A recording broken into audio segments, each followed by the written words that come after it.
Hello and welcome to the Dr. Brian McDonough Show. I have with me a return guest, a very special guest, is Ray Hennessey. Ray is a person now who you may remember our interview from about a year ago. We were talking at that time about whiskey.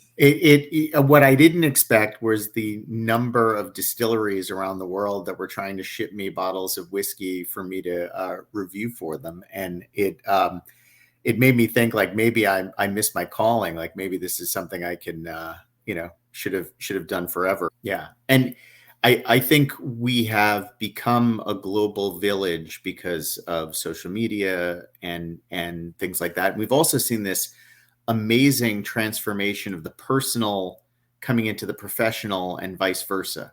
So, when I wrote the book, one of the reasons that I did it was that I had noticed that a lot of things that were once, private within families or things like that spilled over into somebody's professional life, or your personal behavior became a professional issue. So, we've all seen those, what they call the quote unquote Karen videos of somebody who's just having a bad day, screaming at somebody or saying things that they shouldn't, and it being, filmed and recorded. Well, what's the first thing that happens online? People identify who the person is, but then they identify where that person works.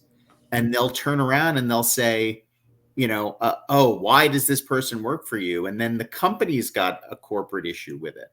In the old days, if you had a personal issue, like even a divorce, maybe some people on the block or your family knew what was going on or gossiped about it, right? Now, a lot of the personal stuff, people tweet about it or you see it on Facebook, and it becomes like a challenge to get over because, as you mentioned, the internet is forever. So does that mean necessarily that, people are generally bad?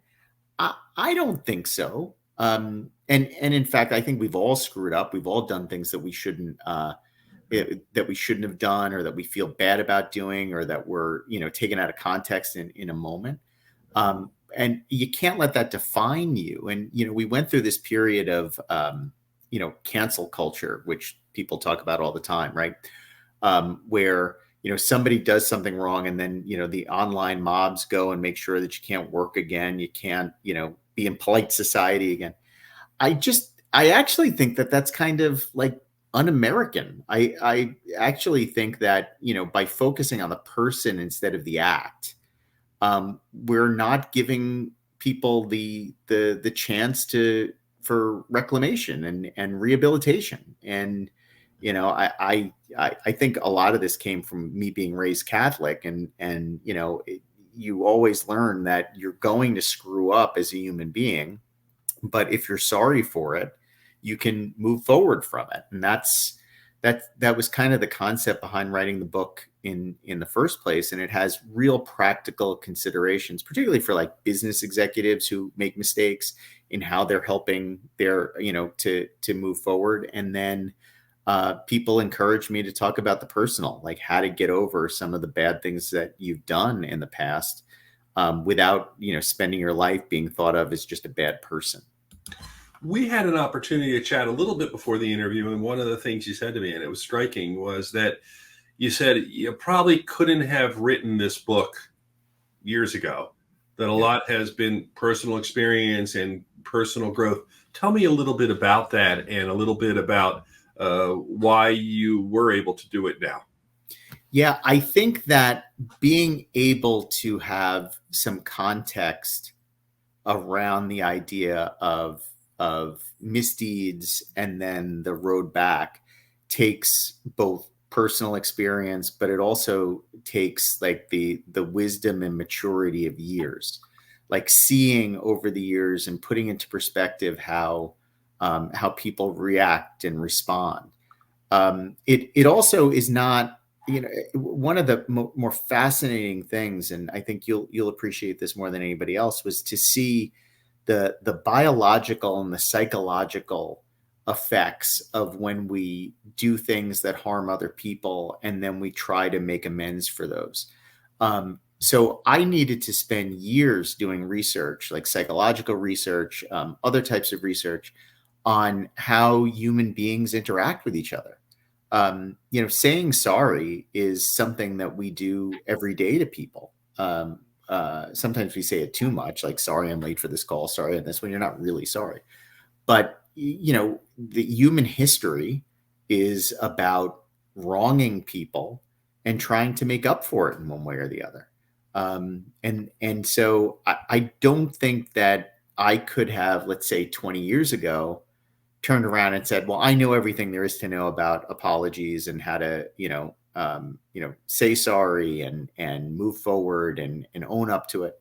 No, you have to see it. You have to see it both within yourself and with the close people around you, and also kind of look for the examples that we see on a day-to-day basis of people. We are fundamentally flawed as people, right?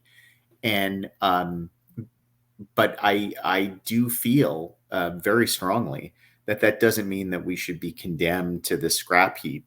And that if we prove ourselves that we've changed and we've learned and we've evolved, that you are worthy to repair relationships. And I don't think I could have had that perspective if I myself had not matured and evolved, too.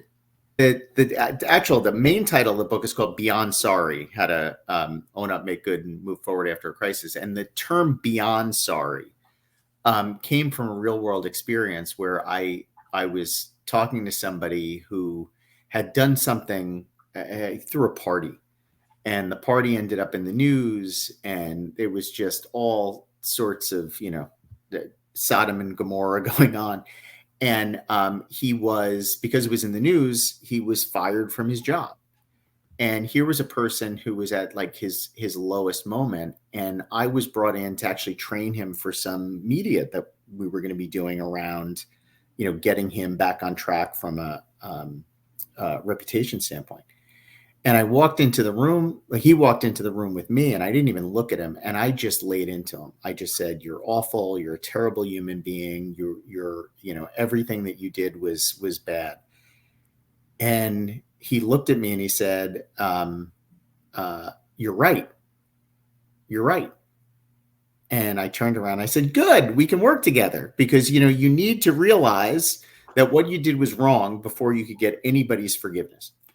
And I said to him, he was wonderful. He was so brilliant, easy to work with, because he had that view that he owned his actions and wanted to move forward and wanted to really be present with that moment and learn from it and grow. And at the end I said, are you sorry? And sorry is one of these words, Brian, that we use like love, like it means different things to different people, has different intensity.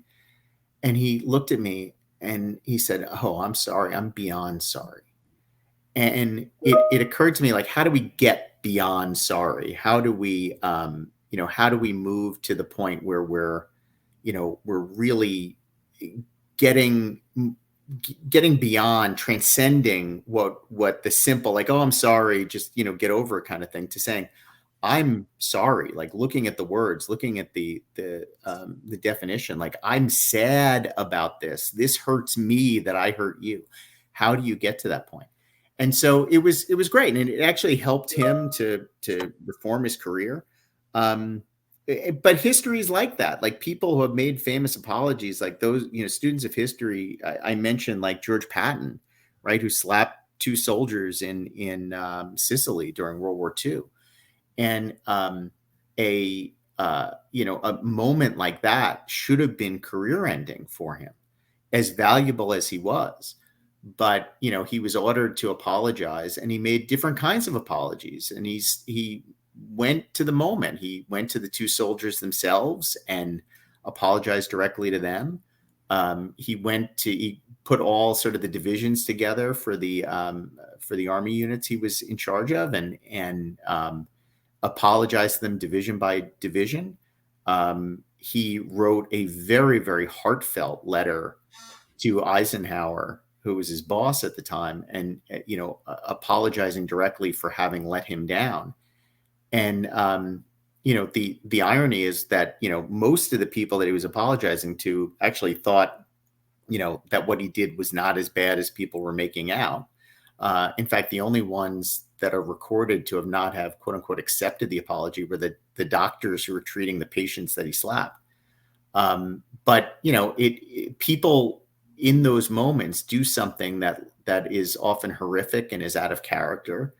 But what we know from history is that by apologizing to as many people as he could in the most heartfelt way as he could, he helped us win World War II and was able to reclaim that reputation. So, that happens a lot in history.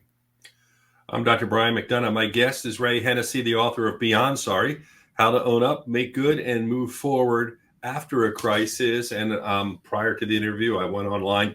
You can get this book all sorts of places, including Amazon, but your bookstore, but you can definitely get it online. And I actually learned, it's interesting, I learned about your book because we connect on LinkedIn, which is another social site. And I get to see kind of what you're doing. And I was curious about the company Vocatus as well, because I know this is something that you're pouring your energy into. Tell me a little bit about that. Yeah, it's funny. I was editorial director at Entrepreneur Magazine for years. And the funny thing about that is I never owned a company. It was a couple of years ago that, the time was right for a number of circumstances to go out on my own. And I really wanted to be kind of a single person consultant. That was all I was going to be. And I saw the power of network. I called a bunch of people that I had known over the years, and immediately I got some work, consulting with some clients that were trying to get their story together, their narrative together, maybe see what the business opportunities were. And quickly it grew to them asking me to add some capabilities. It's energizing, and there's no better feeling than owning it too, right? So it's mine, and while we're accountable to all the clients, and I'm certainly accountable to my own team, it's nice to know that it belongs to you. But having worked for people and now on your own, tell me the difference. Is it harder? Is it freeing? Is it scary? Is it all the above? It is. It's all of the above. I think that I thought going into this that the accountability issue would be the biggest challenge. Meaning, when you're CEO of and I had been CEO of a company, but like you make all the decisions, and you're only tasked with making the really difficult decisions, because you can, kick up, if you're lower level, you can kick up all the hard stuff to the person above you, right? So what filters up to you is the tough stuff. And I had been blessed to have people when I was in leadership roles around me to make that decision-making easier. I thought that when the tough decisions happen, I would feel very much alone. I don't. What I found was that the whole concept of servant leadership, which I've always believed in, which is like, people work for you, but you work for them. It helps, because if you have a trusted group of people around them, the pressure to make the right decision is no longer on you, because everything is collectively done, and you take their advice and they're with you, and that's great. And also, over the last couple of years, it's been interesting to see like how the family around you is so supportive and helpful in that decision making. And I also have become so close with the clients I worked with. And the best part of my job is when a CEO who I support calls me up to ask me something that has nothing to do with why we're engaged. It might be a business decision, she wants to make, or in some cases it's personal decisions. You build that. So I feel like having the flexibility to use my time as I see fit has allowed me to deepen relationships with all these different groups around me. And that's made what I thought was going to be harder a lot easier. That life is not linear. We evolve and we grow, and opportunities are always in front of us.